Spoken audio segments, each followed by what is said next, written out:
الله وبركاته. الحمد لله رب العالمين والصلاة والسلام على سيد المرسلين وعلى آله وصحبه أجمعين.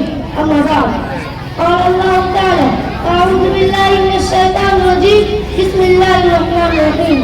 تلك آيات الله نتلوها عليك بالحق وإنك لمن المرسلين. صدر محترم اور میرے پیارے ساتھیوں، آج کی اس 15 اگست میں میری تقریر کا عنوان ہے اور یہ 15 اگست آج کا دن صرف ایک تاریخ نہیں ہے، کیا دن ہے؟ قربانیوں کا، عزت کا، آزادی کا اور فخر کا. یہ 15 اگست وہ دن ہے جب ہندوستان نے غلامی کی زنجیروں کو توڑ کر آزادی حاصل کی.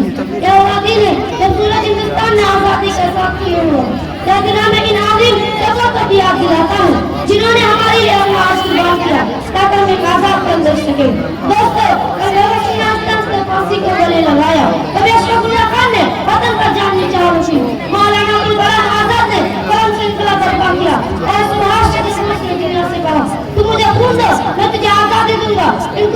ان سب قربانیوں کا نتیجہ ہے کہ آج ہم فضا میں سانس لے رہے ہیں، آزاد بول رہے ہیں، اپنے دین، اپنے عقیدے، اپنی زبان، اپنے صنعت کے ساتھ جی رہے ہیں. لیکن سوال یہ ہے کہ ہم اس آزادی کا صحیح استعمال کر رہے ہیں.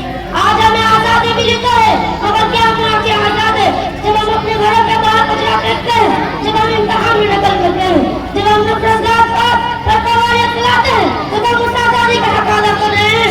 ہمیں صرف جھنڈا لہرا کر، نعرے لگا کر یا مٹھائیاں بانٹ کر ہمیں آزادی نہیں منانا چاہیے، بلکہ ہمیں دن اقتدار کے بہتر بنانے، اپنے ملک کی خدمت کرنے اور انسانیت کو اپنانے کا دن منانا چاہیے.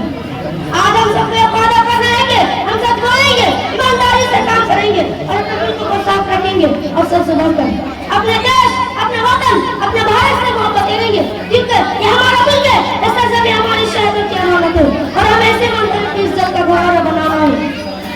آخر میں صرف اتنا کہوں گا، اگر تم ہندوستان سے محبت کرتے ہو تو صرف نعرہ نہ لگاؤ بلکہ اپنی شدت سے ثابت کرو.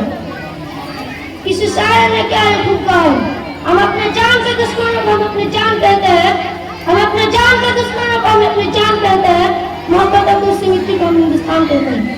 جے ہند، جے بھارت. السلام علیکم ورحمۃ اللہ وبرکاتہ. بہت خوب.